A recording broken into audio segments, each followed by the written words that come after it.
This season is officially the tank meta, as they have had some of the highest win rates over the past few weeks, following the latest patch. So in this video, we're not just going to reveal them one by one. I'll also show you when to pick each hero, their best build and emblem, and the strategies you need to carry games as a roamer, even in solo rank.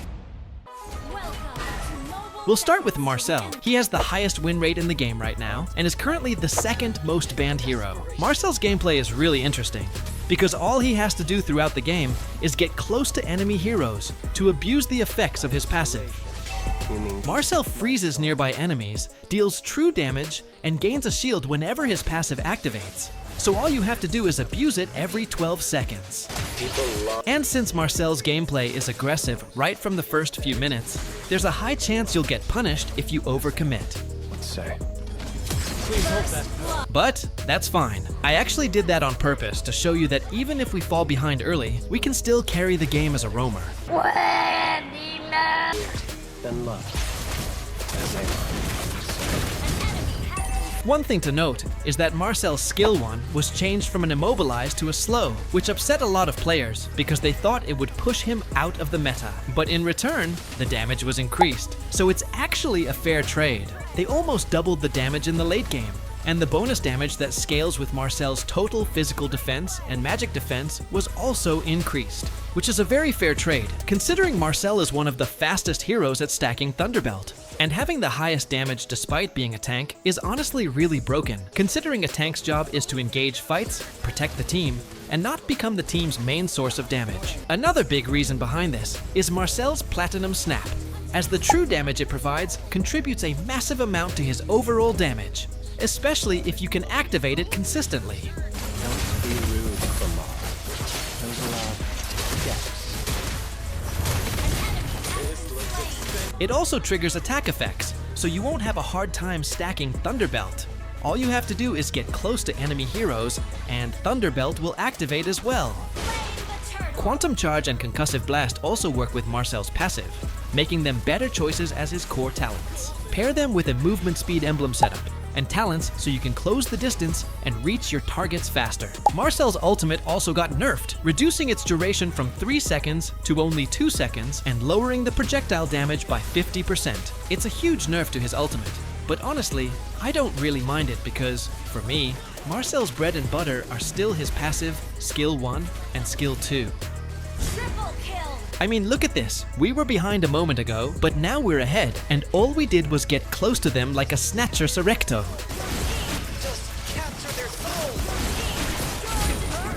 It's honestly hilarious that you can get superb control just by doing that.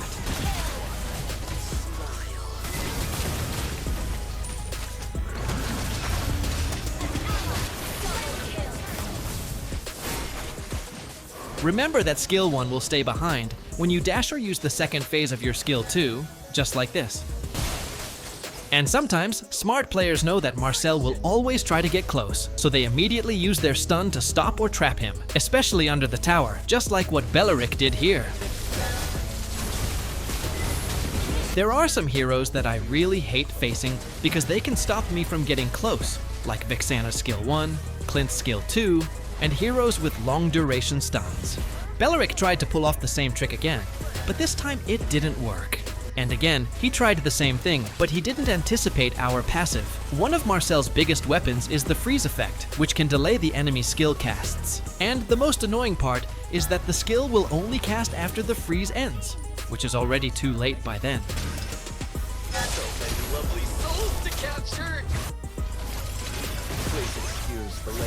And by the way, this matchup is between Nolan and Harara, which I think could become one of the most picked matchups in the upcoming Esports World Cup. Nolan recently received a buff, for those who don't know, while Harara is finally showing her true potential. In the late game, getting kills with Marcel becomes much easier. If an enemy is already low HP, all you have to do is get close, and it's a guaranteed kill even against tanky heroes. Sadly, 2 of our teammates got taken down just before the Lord take, so it became a 5 versus 3 situation. But we already had a decent amount of Thunderbelt stacks, and even though Marcel doesn't have as much HP as other tanks, he is still extremely tanky in the late game, because his extra HP is converted into armor. If the enemy doesn't have true damage or a crit-based marksman build, taking him down becomes really difficult. Shut down. Double kill. Triple kill. That was amazing. That's why his biggest counters are Leslie and Carrie, because of their true damage. So if the enemy already has either of these heroes, it's better to pick Belleric or another tank instead.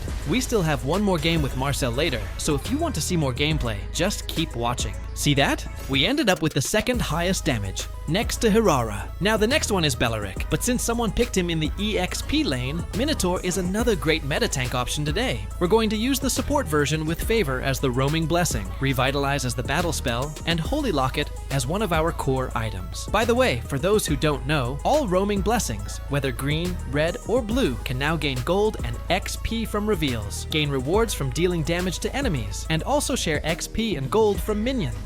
That's why it's much better if you can consistently do all three while roaming around the map.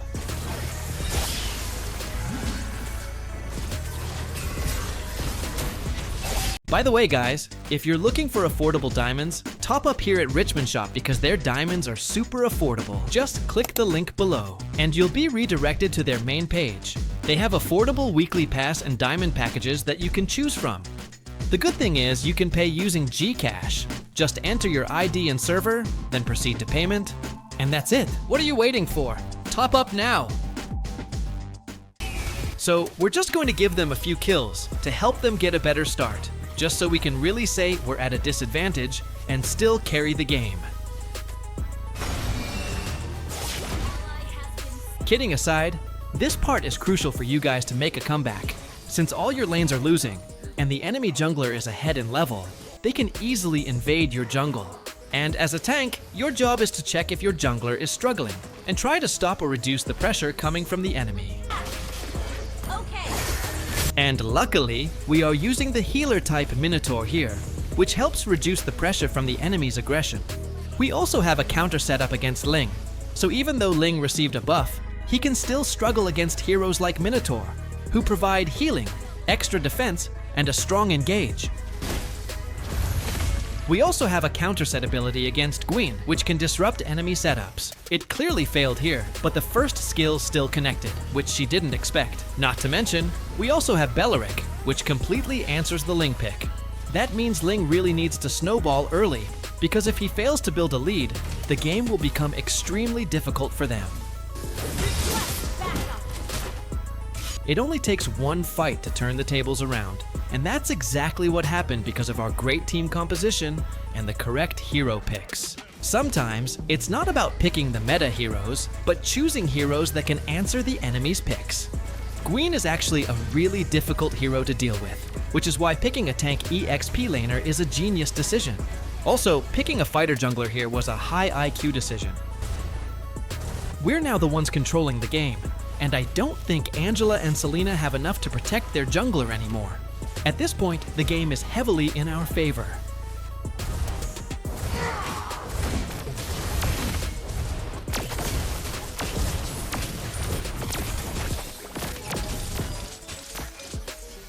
That's exactly why it's such a genius pick.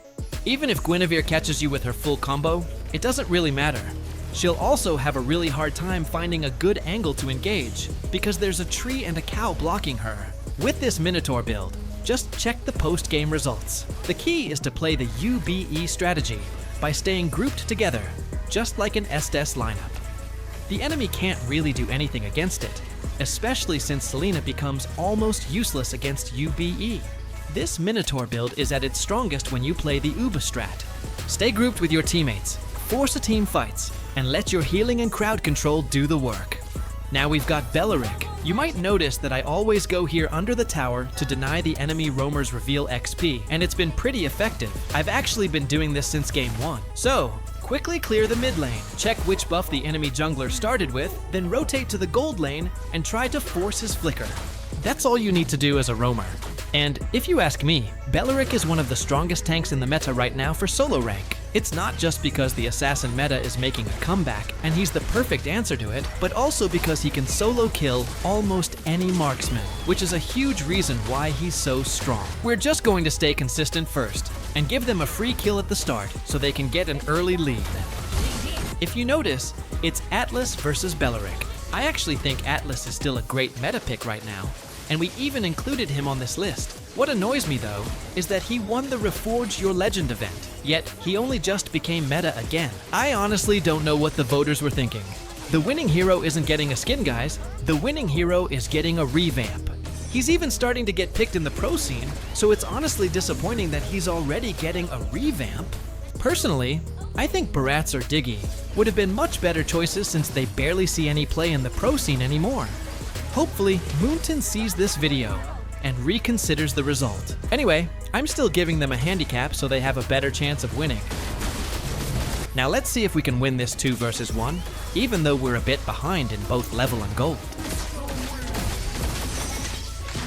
And no, we can't do much just yet, but the fact that they're already struggling to take me down is a clear sign that Beleric is such a strong pick right now.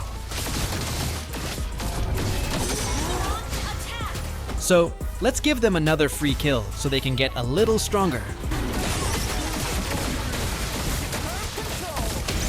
By the way, I forgot to mention this in my Beleric video. You should prioritize upgrading skill 2, because overall, it gives you much better value with its lower cooldown and stronger healing. On top of that, every time Beleric's passive activates, the cooldown of skill 2 is reduced, allowing you to cast it even more often.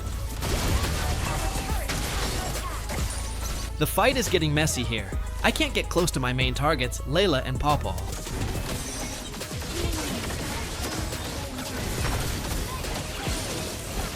As long as we get the marksman, we're good, and we have a great chance of winning this game.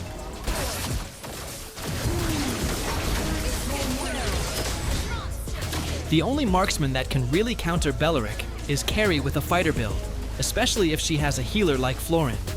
Other than that, if it's just a standard gold lane matchup, pretty much any marksman is going to be chocolate. You can check out the full Beleric video for the complete build and emblem set. All of these games are solo queue, guys. It's just a shame that Glue gets banned so often. And all I can say is, Marcel is literally so overpowered, guys. He's been giving me free wins, so let's play him one more time. This is the build we're using on him, but the last 3 items are very situational. As long as you have Thunderbelt, you can adjust the rest of the build depending on the game.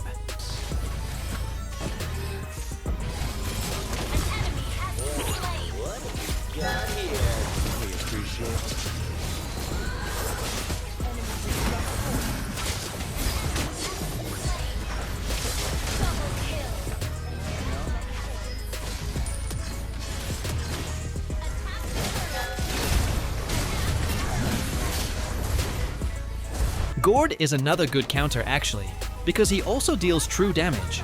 Sometimes even Karina works, since Marcel's passive doesn't activate while Karina's skill 1 is active.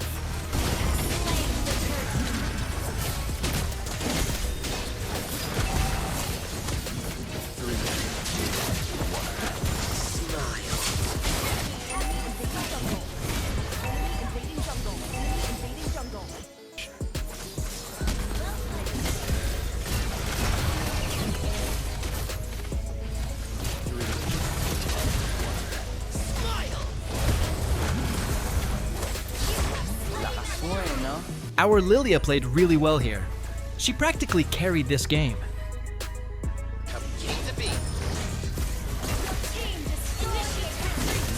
I'm not sure if Hilda is a good counter to Marcel, but it's an interesting matchup. Since Hilda reduces physical defense, and Marcel mainly relies on his armor, she could actually work pretty well against him.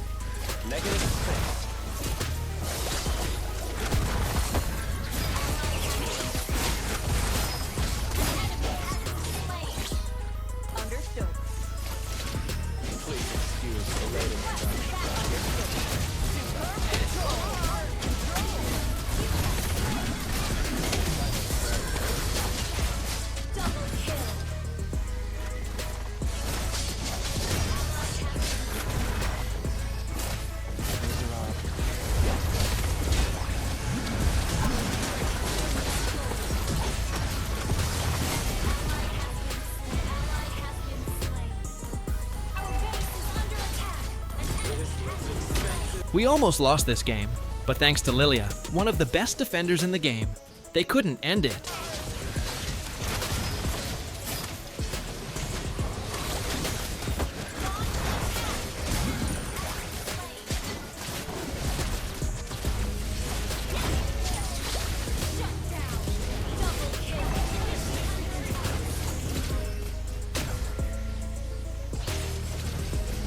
I went in a bit too early here, but it actually gave my team enough space to reposition, and it ended up working out. Khufra, Matilda, and Rafaela are definitely climbing the rankings too, with their win rates going higher and higher. Who do you think are the best tanks and roamers in the current meta? Comment down below. If this video helped you climb the ranks, don't forget to come back, subscribe to the channel, and leave a like. Good luck with your grind, everyone!